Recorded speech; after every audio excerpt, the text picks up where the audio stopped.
Residents of Mississauga, my name is Peter Nagallo and I'm the Vice Chair of Policy for the Mississauga Board of Trade. The Mississauga Board of Trade and Rogers TV are pleased to be hosting federal elections candidates debates for the various ridings in Mississauga and for the benefit of the community. It is important for all of us as community members to be informed as to the issues and to hear firsthand from those who aspire to represent us. But come Election Day on October 19th, the responsibility falls on all of us, the citizens of Mississauga, to exercise our right to vote and to choose the candidate and the party whom we feel will best represent the interest of our community. Let's take a moment to introduce each of our candidates in the ridings of Mississauga-Streetsville. With the Green Party, Chris Hill. Hello. With the Conservative Party, Brad Butt. With the NDP, Fayaz Karim. Hey. And with the Liberals, Gagan Sikand. Hi. The rules have been discussed and for the debate have been discussed with our candidates and have been agreed upon. Following the opening remarks, candidates will field questions from our in-studio panel. Joining me today is Jeffrey Percival, the 2015 Chair of the Mississauga Board of Trade, Carol Kataka, the Vice President of Stakeholder Relations and Public Affairs with the United Way of Peel Region, and Sam Sharma, a longtime Director of the Mississauga Board of Trade. I'd now like to invite our candidates to present their opening remarks. We'll start with Mr. Hill for 2 minutes. Thank you. I'm running for Parliament because I am concerned that our values as Canadians, our natural environment, our international reputation, and our Parliament have all been degraded and diminished under the Harper government, and the other parties do not seem to be bringing any solutions beyond more daycare and vague promises to help the middle class. The Green Party is different. It is time to break the status quo on education in Canada and end tuition for university, college, and skills training programs. The Green Party will defend Canada's public health care system. The Green Party will implement a national seniors strategy, including support for affordable home care, pharmacare to pay for prescription drugs, a national dementia strategy, and expansion of the Canada Pension Plan. The Green Party will restore Canadian public science and the role of evidence in decision-making.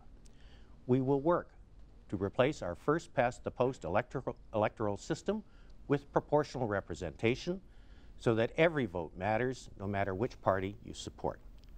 The Green Party will implement a robust climate and energy strategy that will put a price on carbon and give back the money raised to every Canadian over the age of 18 in the form of an annual carbon dividend check. And we will work to bring back a respectful Parliament and end the shameful spectacle and evasion of answers in question period and get to work on behalf of all Canadians. In preparation for this event, I've been helped by several residents in Mississauga-Streetsville whom I would like to thank. And this is how I will perform as an MP. As your MP, your representative in Ottawa, and not the party's representative in Mississauga.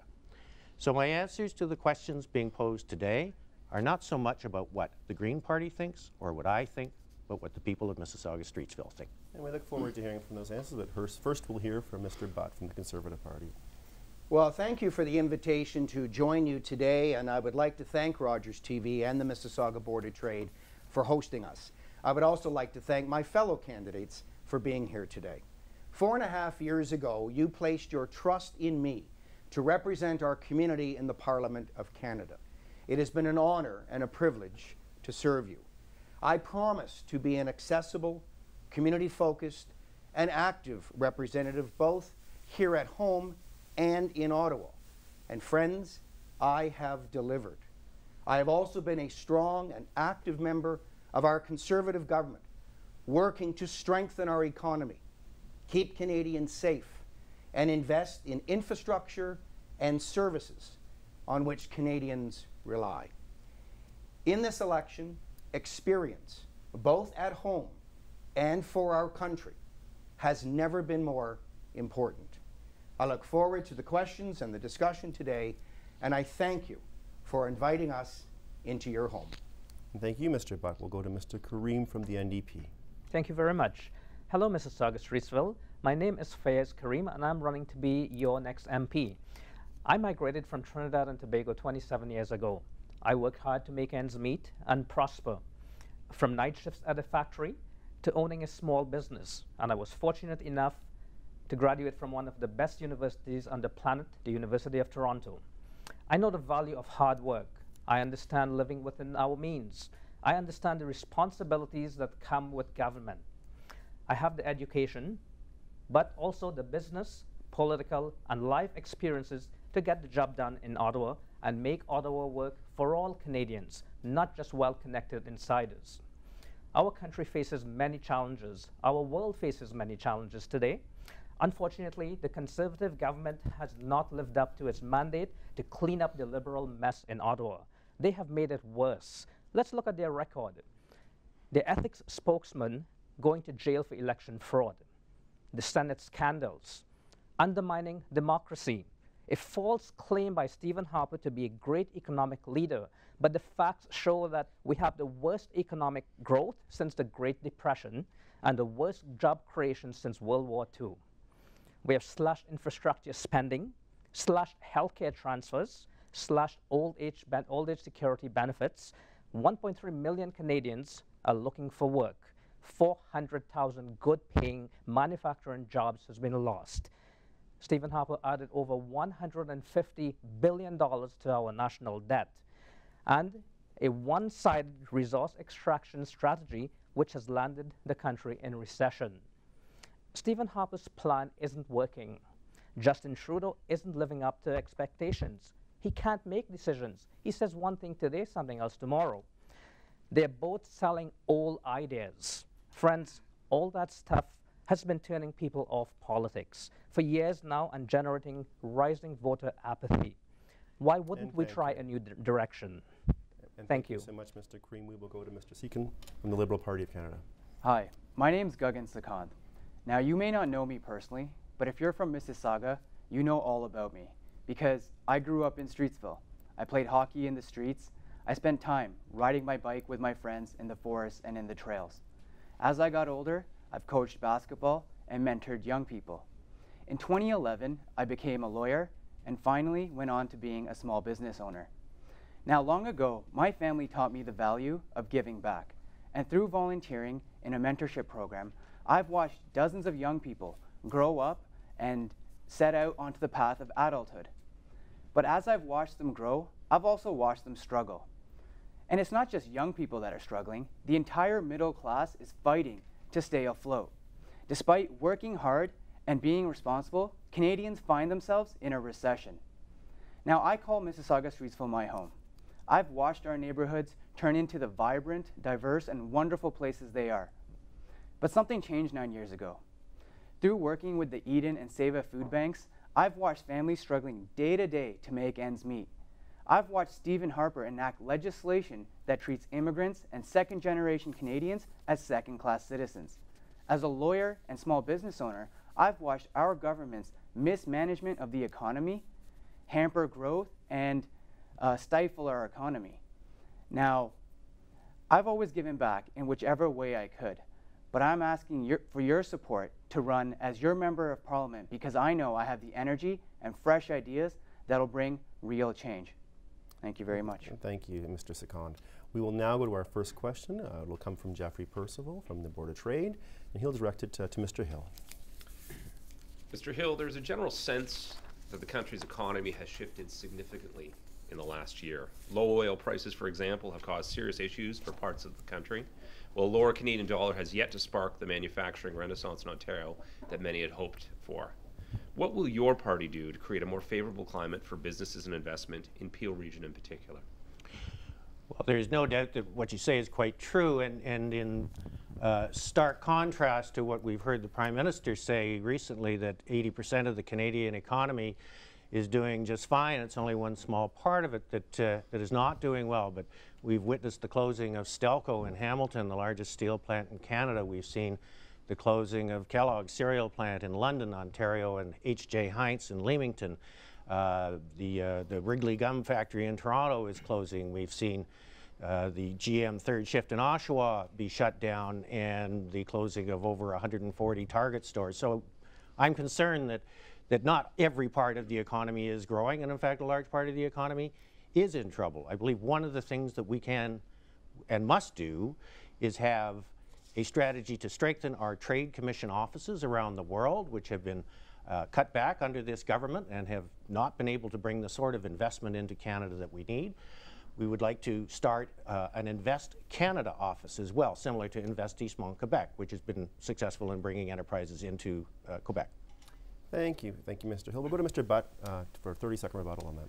Well, there's no question about the fact that Canada is not immune to the economic realities of what is happening around the world, but we have done well. Canada is leading the G7 in economic growth over the past, since the depths of the Great Recession in 2008, 2009. Our economy has created 1.3 million net new jobs since then, but we know we have more to do. I'll tell you what we won't do, the other parties will do, that we won't do, is we will not hike taxes on job creators. We will not hike taxes on businesses. We will continue to create an environment that encourages businesses to invest so that our company can, so our country can continue to grow and prosper, so we can create those great jobs for our young people and for others of the future. Mississauga is an excellent example of a city that is doing very well. I've been to many businesses in the riding of Mississauga-Streetsville, and I've talked to them about what they are doing, why they are investing, and why they are growing. They talk about Canada's low tax regime as one of the main reasons why. Thank you, Mr. Butt. We'll go to Mr. Karim to hear about the NDP's plan. Well, I think it's important to pay attention to the facts here. We have the worst job creation record since the Second World War and the worst economic growth record since the Great Depression. What we will do is start investing in new industries, the aerospace industries, for example, or the auto manufacturing industries. Last year, $24 billion was spent in the auto industry sector worldwide. How much did Canada get from that? Absolutely nothing. We need to move away from oil and gas dependence, and we need to start investing in other sectors, which the Conservative government has not done in its 10 years of power. And the Liberal government has done the same policies of low tax cuts, which are not helping the economy. If they were helping the economy, we would not be losing so many corporations and companies in Canada. Thank you. We'll go to Mr. Sikand. At the Liberal government party, we understand that in order to have a strong economy, you need to get your goods to market. Now, we have 57 Fortune 500 companies in Mississauga. We have a responsibility to them to not only get their employees from and to work, but also to get their goods to market. Now, in order for that to happen, you have to have strong infrastructure, which is why we've announced a historic funding for our country, which is $125 billion over the next 10 years. $20 billion given to public transit. Now, we've seen that the job hasn't been done by the Harper government. We want to open up our borders to Europe and the Pacific, and historically the NDP have been against these free trade agreements. And thank you. We'll weigh in on that. The NDP will give them a chance to respond to that. It is wrong and misleading to say that the NDP has been against the foreign trade deals. What we are against are deals that goes against the interests of Canada and deals that the Liberal Party has supported without even reading the fine print and the details of it. That's what we are against. We are all for deals if it's going to benefit Canadians and benefit the long-term stability and sustainability of Canada. Mr. Butt, I think you have a feeling you want to weigh in on that. Well, listen, I've sat in the House of Commons the last 4 years, and I can tell Mr. Karim, if he hasn't been paying attention, that every single one of the NDP members of Parliament voted against every single piece of legislation to implement a free trade deal for Canadian businesses to export their products, as Mr. Sikand well says, around the world. The NDP are against trade with everybody. That is the fact. We have opened up hundreds of millions of new consumers in markets across the world because of our ambitious trade agreement and our ambitious trade deals, and we will continue to do that when Parliament resumes. And we'll give Mr. Karim an opportunity briefly, and then we'll go to Mr. Hill. Once again, let's look at the Conservative record. We have massive unemployment in this country. And the employment that they talk about is precarious employment. It's about temporary foreign workers. So I don't know what economic record and what trade deals they're talking about, but it's not benefiting Canadians. We have the highest inequality and poverty in Canada right now, and the highest use of food bank in Canada's history. So these deals, we are not against deals that will benefit Canada and benefit Canadian citizens, benefit our cities. And thank you. Mr. Hill, briefly. And I think there was very good reason why there was opposition to the trade deals that were voted against by the NDP. As the Green Party has noted as well, that the Trans-Pacific Partnership and the agreement with Europe, CETA, includes investor clauses in there that basically allow the situation to exist such as we have in the recent agreement that we made with China for 31 years. We're locked into this until 2045, that the Chinese government can sue the Canadian government for any perceived law that is passed by our House of Commons that may in fact damage Chinese interests. And we're into this for a very long time. And thank you. We'll go to our next question from Carol Kataka from the United Way Appeal, and she'll direct it to Mr. Butt. We heard a lot of conversation and some themes coming up around the concept of poverty. In this election in particular, we hear the term eroding middle class quite often. And we're seeing that play out here in our community in the Region Appeal as well. In 1980, 2% of our neighborhoods were considered low income. Now, currently, 45% of our neighborhoods are classified as low income. My question is, will you commit to developing a national poverty reduction strategy? And if so, what would that include? Well, I had the opportunity to be the co-chair of the All-Party Anti-Poverty Caucus in this last Parliament and spent quite a bit of time working on this issue. There's no doubt we have more work to do, and there's no doubt that we have some families that are having difficulty making ends meet. However, we do have the strongest middle class ever in the history of the country.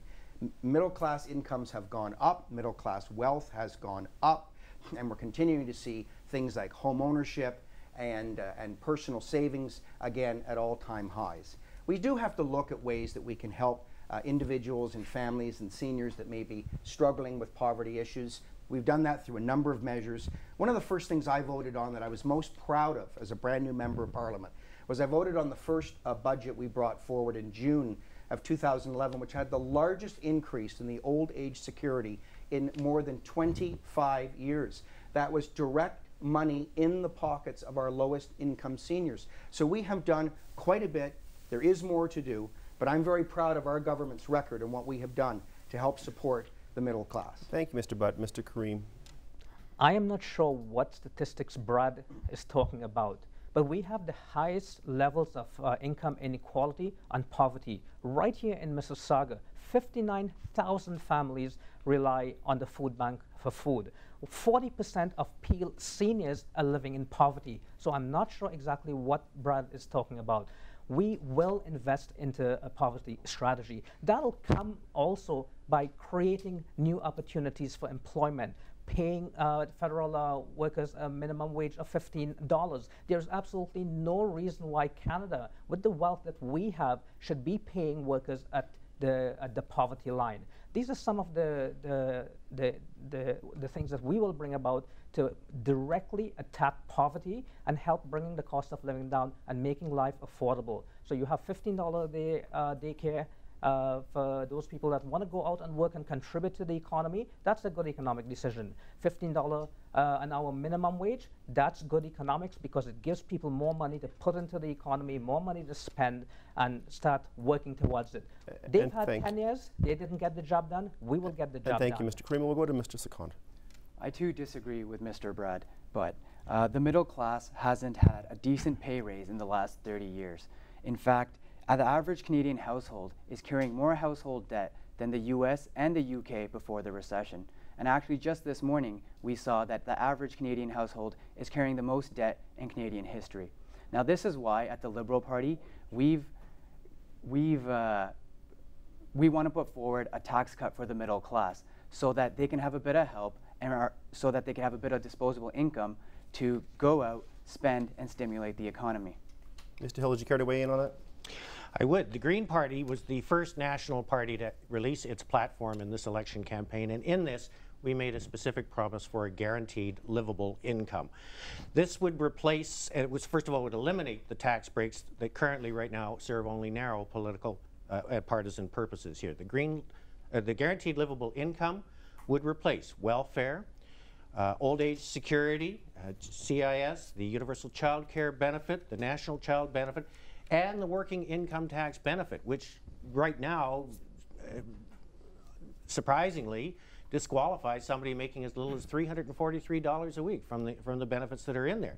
It would not impact employment insurance, it would not impact the Canada Pension Plan, nor would it impact social housing, dental care, or prescription drugs. But this is a bold new idea to move forward to make a dramatic improvement in the lives of our less fortunate Canadians. Thank you, Mr. We'll go to Mr. Budd and then Mr. Karim briefly on both the gentlemen. One of the programs that I know most families, if not all, are taking advantage of now that was a major initiative to help lower and middle income families, of course, is the universal child care benefit brought in by this government and now recently enhanced so that families with children 6 and under are receiving $160 a month. I've talked to families at the door. They find that a huge boost to their disposable income and helping them raise their children. And now children 7 to 17 are eligible for a benefit of $60 a month. I just paid or helped to pay for my daughter's, my 11-year-old daughter enrolling in hockey. It's $1,000 to do that. $720 makes a big difference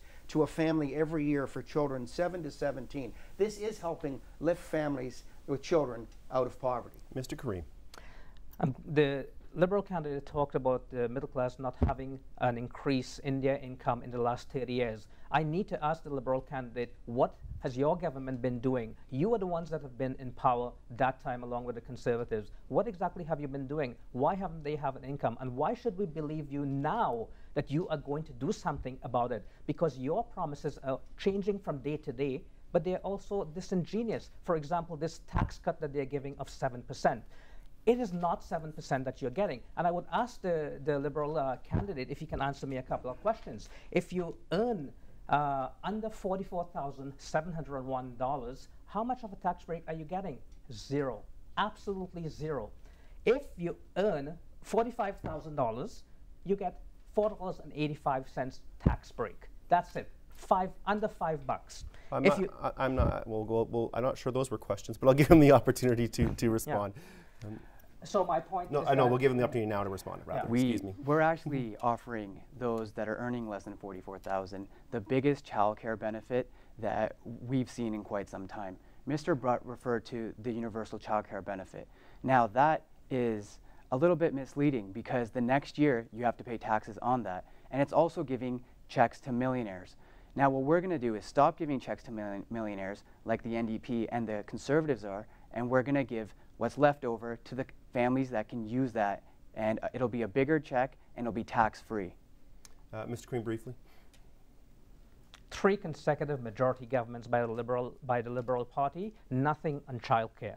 Absolutely nothing on childcare. They are talking about giving the biggest help that he has seen for childcare. I don't think Mr. Sikand actually knows how much childcare costs, but that's why we are saying a practical step would be no more than $15 a day childcare costs for Canadians. That'll allow many parents that I know in Mississauga that wants to go to work, but they can't because they can't afford paying $2,000 a month in childcare. So we are giving them an opportunity to pay $15 a day and get the opportunity to go to work and contribute to our economy. And also, if they want to go to school and upgrade their education, they have that opportunity to do that. And I'll give you one brief rebuttal. The NDP doesn't have a child care plan. What they're saying is very misleading because it requires the provinces to pay upwards of 50% of the cost. That's like taking somebody out to an expensive dinner and then asking for them to pay half the bill. And Ontario and BC have already expressed their concerns. Thank you very much. We'll move on to the next question. That'll be coming from Sam Sharma from the Board of Trade. He'll direct it to, the NDP candidate. My question is on research, technology, and innovation. They are the keys to new knowledge-based economy. Developing highly qualified personnel with the skills that can translate creative ideas into enterprises that impact society, create jobs, and build wealth on priorities should be the need. Could you please outline how your government would support research, innovation, and IT?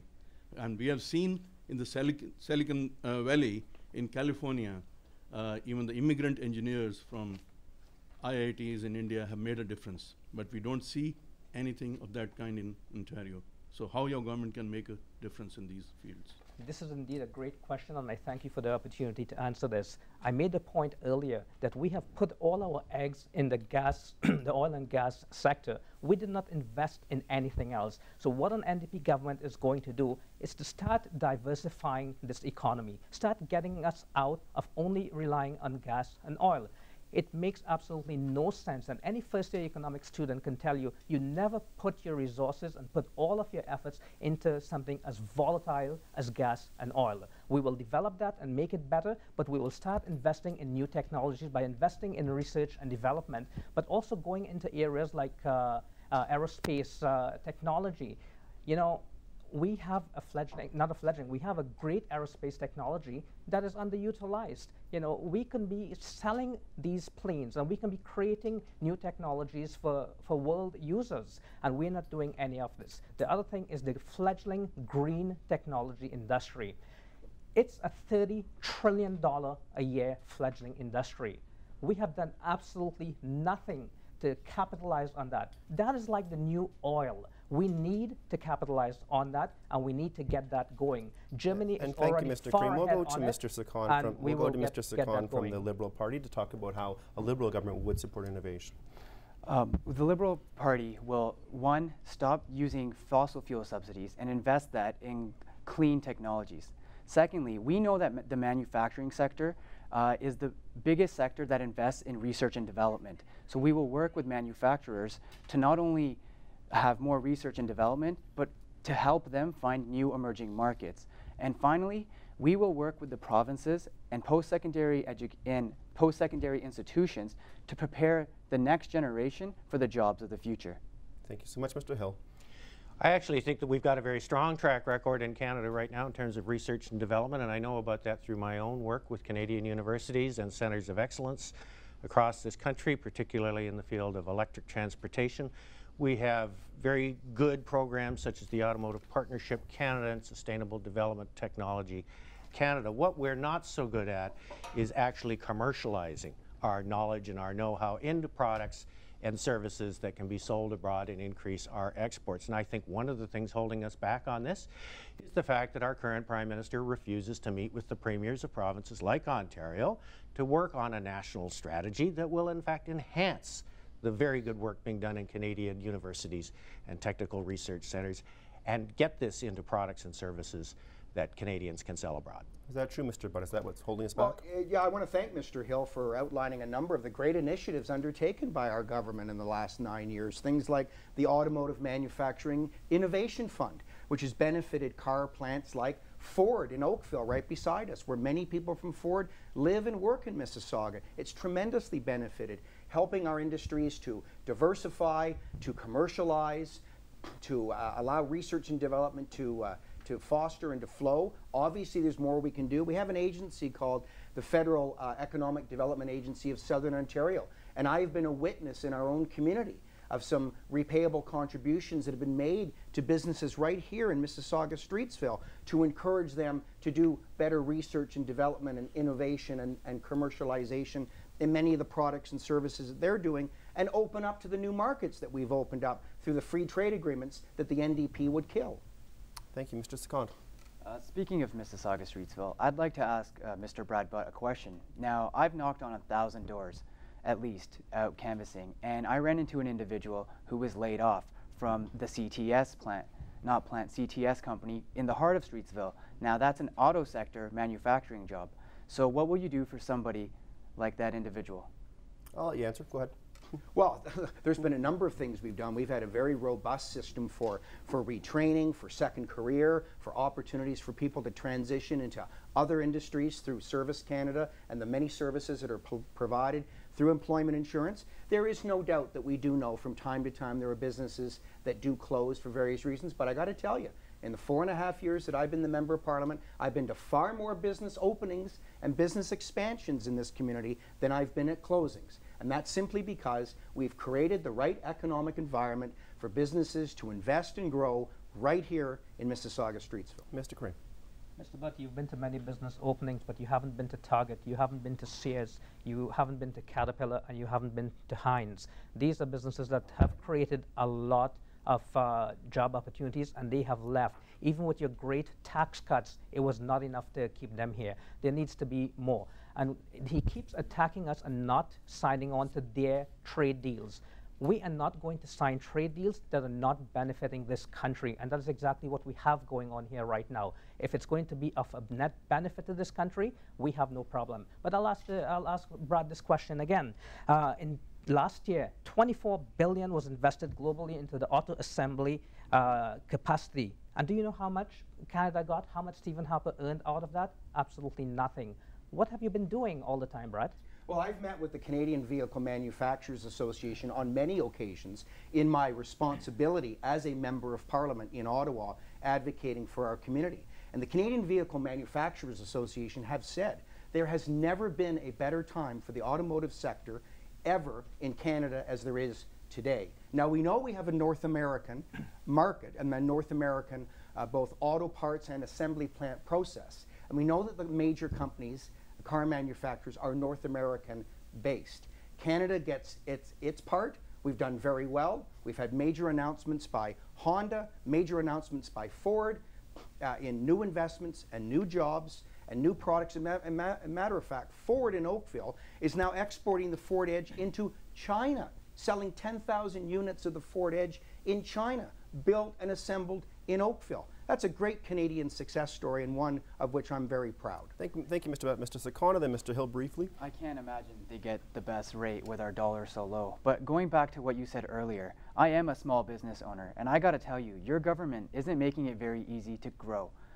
You've kept the EI premiums artificially high, which is why a Liberal government will not only give the small businesses a tax cut from 11 to 9%, but we're going to reduce the EI premiums from $1.88 to $1.65. I'll let Mr. Hill weigh in, and then Mr. Karim. And if Mr. Butt wants to come in at the end, we will close off this section. Well, just briefly, it's not all a good news story in the automotive sector. Ford may have received $1 billion in taxpayer money from Canada and from Ontario in order to improve its product lines at Oakville, but we're seeing Toyota shifting production of the Toyota Corolla from Cambridge to Mexico. Thank you, Mr. Karim. The Liberal and Conservative candidates need to be clearer about what they're saying. These vague statements that they're making has no context, and we don't know exactly what it means. Now, the Liberal candidate just talked about raiding the EI fund. Well, let me tell you what the Liberal history is on that. Liberals cut benefits and raided $50 billion from the EI fund. And from 1993 to 2006, the Supreme Court said that they may have broken the law in doing that. So they have no credibility when it comes to EI and employment. We will change that as soon as we go to office. Mr. Butt and Mr. Sikand, 15 seconds each, please. Okay, well, Mr. Sikand refers to himself as a small businessman. Maybe he can answer this that his leader said. I know that a large percentage of small businesses are actually just ways for wealthier Canadians to save on their taxes. And we want to reward people the people who actually are creating jobs and contributing in concrete ways. Maybe Mr. Sikand can tell us if his small business is a tax haven. Mr. Sikand. Well, we do have a lower tax rate for businesses, and which is why we actually want to give tax cuts to the middle class and stop having tax breaks for the wealthiest individuals, as we've seen under this Conservative government. Their income splitting plan will be canceled under us, which targets the vulnerable, like those that are single or those that are divorced. Thank you so much. We'll now go to our next question from Jeffrey Percival, and he'll direct it to Mr. Sikand of the Liberal Party. Thank you, Peter. Mississauga-Streetsville and Peel region generally have a long history of welcoming immigrants and refugees into our community and into our economy. However, with the death of Aylin Kurdi, the 3-year-old Syrian boy who drowned trying to reach the safety of Greece last week, the world's attention has been directed towards the plight of the migrants and the refugees. Many Canadians have expressed the desire to do more to help. What should the Government of Canada be doing to address the issue of integrating migrants and refugees into our economy, and in particular the current wave of Syrian refugees? You know, it shouldn't take the picture of a 3-year-old drowned boy on a beach to elicit a response from this government. And quite frankly, I'm very disappointed disappointed in how our government has handled this situation. Now, Canada used to be a global player where we pulled our weight. We helped refugees from Uganda, from Kosovo, and 60,000 from Vietnam. So I'm actually very proud of Justin Trudeau, our leader, who has brought attention to this issue in March and has committed to bringing 25,000 refugees on top of those that have already been settled here. We'll go to Mr. Butt. Well, Canada is a very open and generous country when it comes to immigration. In fact, we need immigration in this country to sustain our economy and build for the future.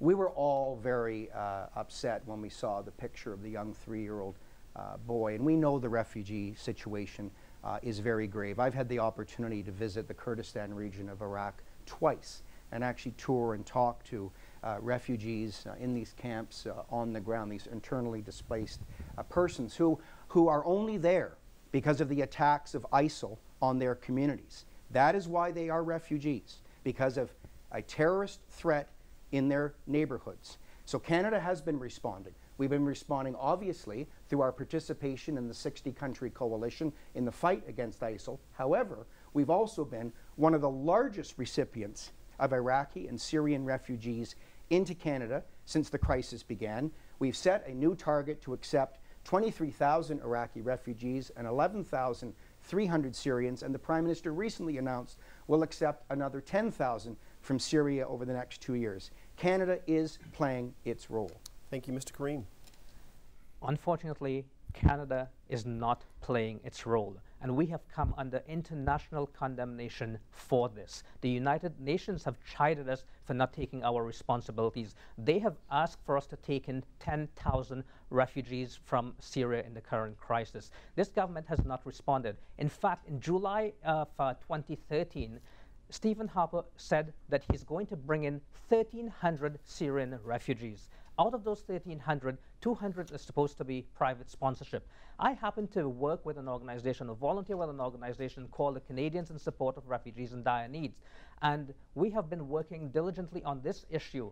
And their record on this is atrocious, because we cannot find even 200 families that have been brought in under this program. Stephen Harper had the opportunity to do something. He did not do anything. He sat by. And again, we're hearing a lot of talk here, but what does it actually mean in reality? Those families are not here. We have been criticized internationally. While European countries like Germany and Sweden are taking in tens of thousands, we have not gotten on that boat. So I will not allow the member to stand here during an election period to make more promises when they have not even fulfilled the promises Karim. that they have already made. Thank you, Mr. Karim. We'll go to Mr. Hill on this issue. The responses from the other three candidates and their parties on this issue is beginning to sound a bit like a country auction. Let's start with 10,000 here. Now 15, 15, 15, do I hear? 20,000. This isn't the way to do things. The Conservative government has ended funding for organizations that would help refugees resettle in this country, such as Kairos, that helps Palestinian refugees and others around the world. We should be working with our NATO ally, Turkey, which is currently housing almost 2 million refugees from the Middle Eastern conflict, to have our visa and immigration offices set up there to more quickly handle applications made by refugees to come to this country. Thank you very much. Mr. Sikand? I would also disagree with Mr. Butt that they've done a lot for immigration, especially now we look at if the family reunification file. They've capped it at 5,000 applications. It takes 10 years for a person to qualify as a spouse for either a parent or a grandparent, and this has all led to a backlog in our immigration system. Thank you. Mr. Karim? You know, the Liberal record on this is as bad as the Conservatives. They had the opportunity to stand with the NDP in the House of Commons for the last 2 years when we were fighting for Syrian refugees to come here, and they did not. They were silent. Now they're talking about bringing in 25,000. That's a little too late, Mr. Trudeau. You had the opportunity. You did nothing about it when you could have. It's the NDP, and it's Tom Mulcair, Paul Doerr, and Craig Scott that have been working on this issue, and for the last 2 years they are the ones that has been holding the government to account to bring in these refugees. So it's wrong for Mr. Hill to insinuate that we have not been doing our part. We have been doing our part. Check the House of Commons record. So we have been saying 10,000, for the last 2 years. This is what the United Nations asked for. This is not our number. We need to help the United Nations facilitate that. So this is just not some wild number. Back then, where were the Liberals and Conservatives? Liberals were silent on the issue. We were not. We'll we give will both those gentlemen an continue opportunity to fight for this Canadian cause. Sir, I didn't mean to interrupt, but we'll give them an opportunity to respond to that. Our number 25,000 may not be the par set by the UN, but when did Canada become a country of doing just enough? Let's go above and beyond and become a global citizen once again. Thank you very much. Mr. Butt, or do you want to move on? Well, listen, I'm very happy to kind of sum this thing up. We work very closely with the United Nations High Commission on Refugees. They are the experts on the ground in these regions. They help us make the determinations of which individuals could potentially come to Canada. One of the things that I did hear when I was in Kurdistan meeting with Iraqi refugees was many of them simply want to go home. They want to go back to the cities and the villages that they always lived in and their families have been in for generation after generation. They don't want to come to Canada. Some do, and we will welcome them, but many don't. Our job is to make sure things are safe on the ground in Iraq and Syria so those people can go back to their homes. 10 seconds, Mr. Karim, literally. Again, I'm not sure what Brad Butt is talking about, but the United Nations has condemned and criticized us heavily for our lack of initiative on this issue, while Europe has been taking in tens of thousands. We are not even there. Mr. Harper has not even brought in the 1,300 that he himself promised to do. Okay, so thank you so much. 2,300 are already settled. Thank you so much. We'll move on to our next question, and that will come from Carol Kataka, and it'll be directed at Mr. Hill from the Green Party. Thank you, Peter. I think the concept of a safe home is a nonpartisan issue. We can agree on that, whether it's globally or here at home. In Peel, we have one of the longest subsidized housing wait lists in the province. And the access for emergency shelter for youth is exceedingly limited. We have one youth shelter across the region, and every year they have to turn children away for lack of space. Last year, 450 kids were turned away due to lack of space because there weren't enough beds to take them in. So I'd like to ask, beginning with you, will you endorse a national affordable housing strategy, especially with an emphasis on shelter for youth? The Green Party is already on record as having said they're in favor of a national housing strategy. Once again, this is an issue that involves more than just the federal government. It involves provincial governments and municipalities and the leadership of our First Nations, Métis and Inuit populations as well, who seem to have a disproportionate problem in this particular area. The Green Party will convene a council of Canadian governments that will collaboratively work with the provinces, with the municipalities, and these groups that I've just mentioned in there to ensure that we have agreement on important issues like this and that we are able to move forward on this as opposed to the current government's avoidance of any sort of meetings or cooperation with either provinces or municipalities. Thank you. Mr. Butt. Well, I'm very pleased that our government has now signed agreements with every single province and territory under the Affordable Housing Initiative for 5 years of sustainable funding for affordable, subsidized, and not-for-profit housing with each and every one of our provincial partners. Housing is a partnership arrangement between the federal government providing funding to the provinces and to local governments that make the decisions on what is best for their community. Housing is different in Charlottetown versus housing in Mississauga. You can't just take and say this national approach to everything.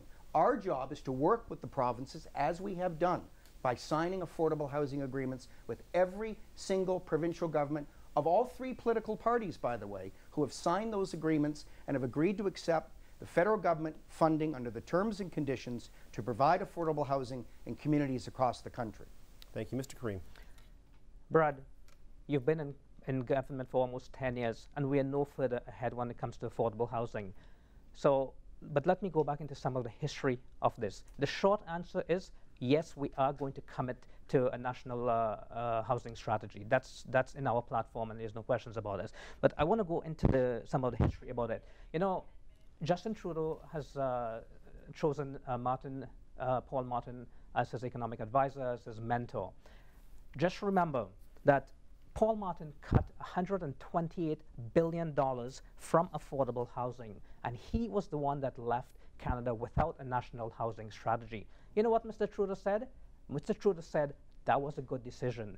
So I don't know how that could be a good decision, and I don't know what they're going to say next and what they're going to do next. But we are going to commit to a national housing strategy, and we are going to start reprioritizing and making sure that families and people who need housing have the housing. It is unacceptable that in a G7 country that people, we are still having a housing crisis in this country. And what have they been doing? And thank you, Mr. Sikand.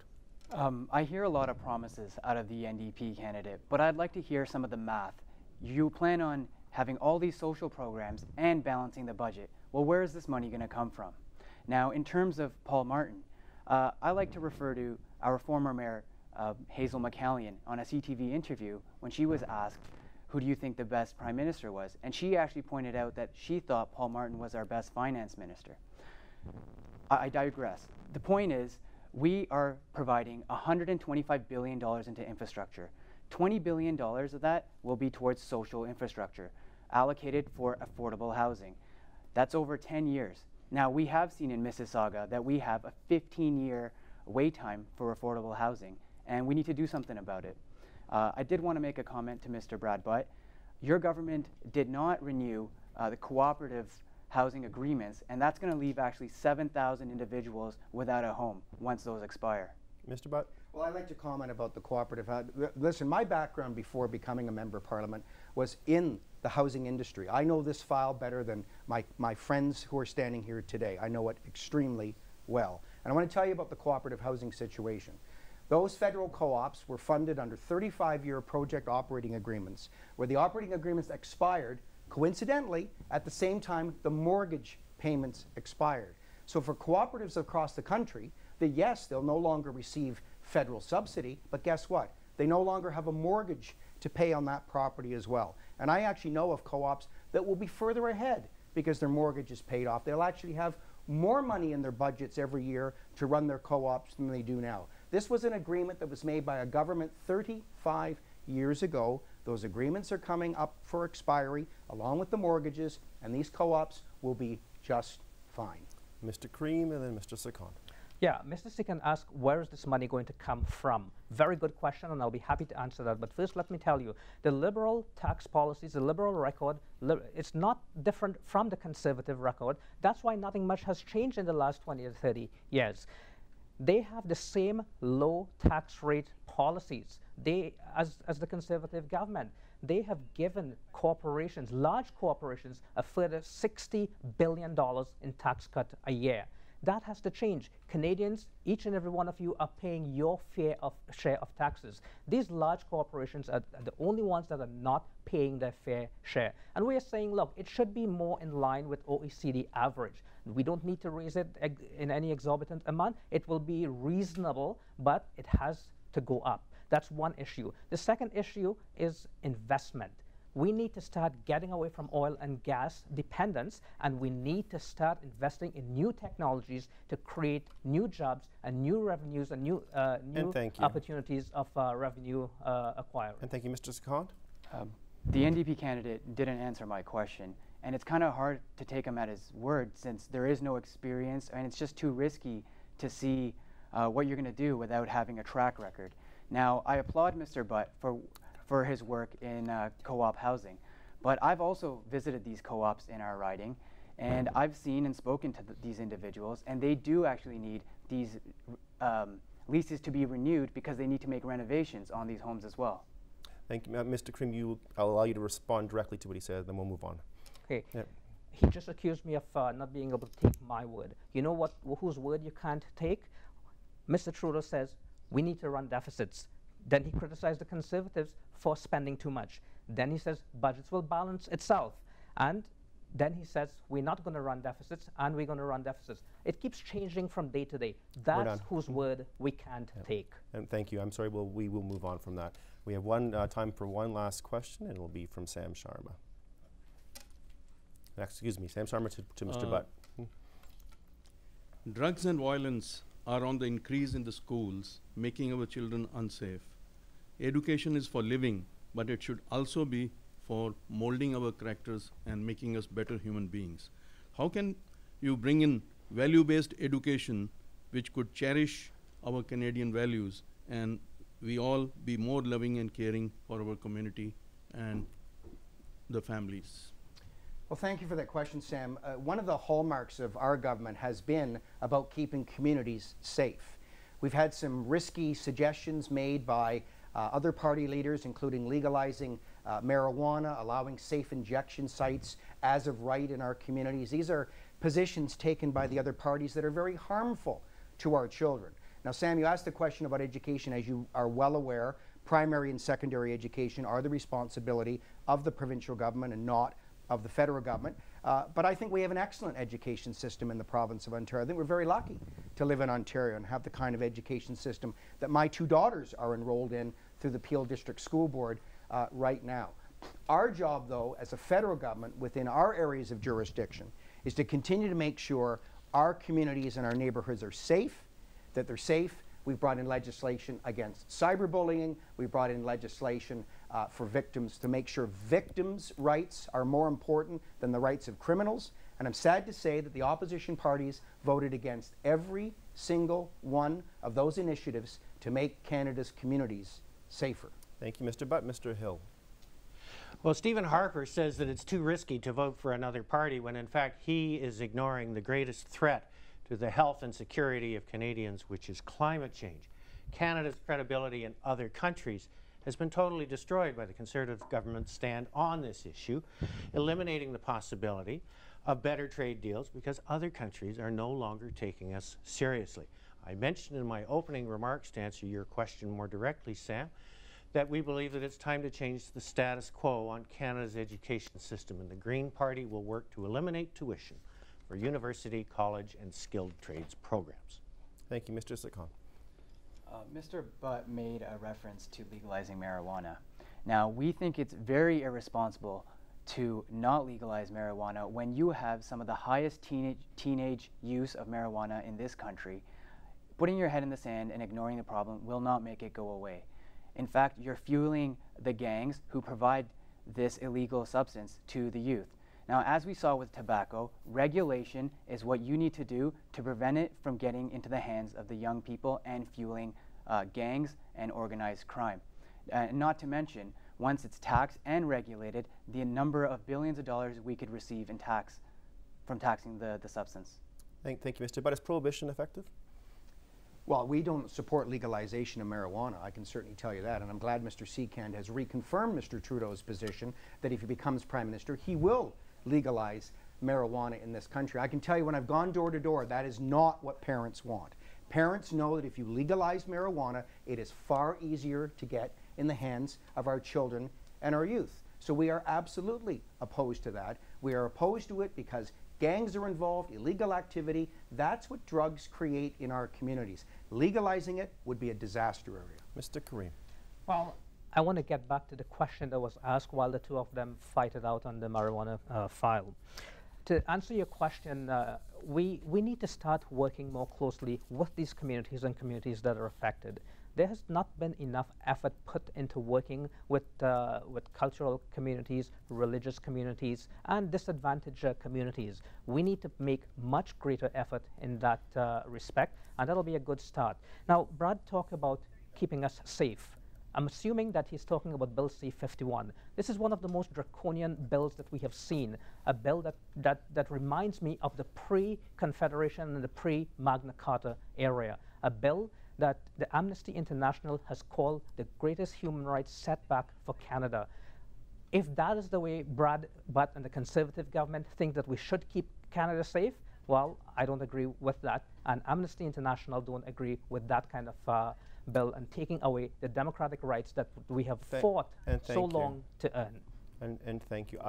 You have 10 seconds, Mr. Butt, on C-51 if you choose. Or well, I can, and I can simply say that I think this is a very important piece of legislation to make sure that Canada can root out terrorist activities that may be launched against Canadians on our own soil. I was in the House of Commons the day that we had the terrorist attack on Parliament Hill. It is a real threat. And thank you, sir. And we will go to our closing remarks in the reverse order. Mr. Sikand.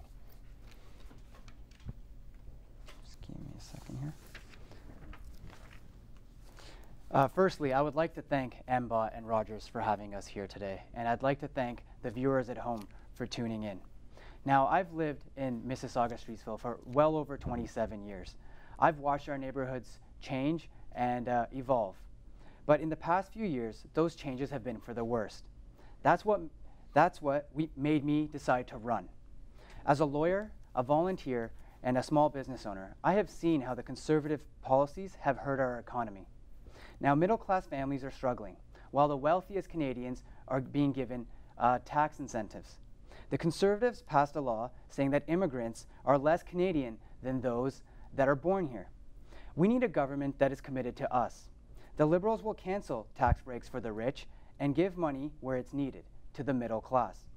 We will help seniors retire with dignity and give the middle class the tools they need to succeed. Now, this is the Liberal commitment to you, and this is my commitment to you. On October 19th, we have a very clear decision to make. And thank you, and thank you so much. Sorry for that, Mr. Karim. Thank you very much, everybody, and thank you at home for watching and listening. I want to start with a very important statistic. According to Finance Canada, the NDP and the governments that we have managed in the provinces have balanced more budgets and created more surpluses than either of these two parties, or the third one who hasn't been in government. So we know how to balance budgets, we know how to create surpluses, and we've even brought in health care in between all of it. So this is something that we know well to do. We will invest in your priorities. We can repair the damage that Stephen Harper has done and get Canada on the right track. Friends, the NDP is looking at sound investments in diverse economic development, not just shipping oil to the US refineries at cheap rates. We are looking at sound investment that is affordable within the country's budget. Mr. Harper, we do not want the wonderful economy that you keep promising but have failed to deliver. This country has great potential, and to Mr. Trudeau, we do not... And thank you so much, Mr. Butt. Well, let me thank Rogers TV and the Mississauga Board of Trade for hosting us, and to everyone for participating.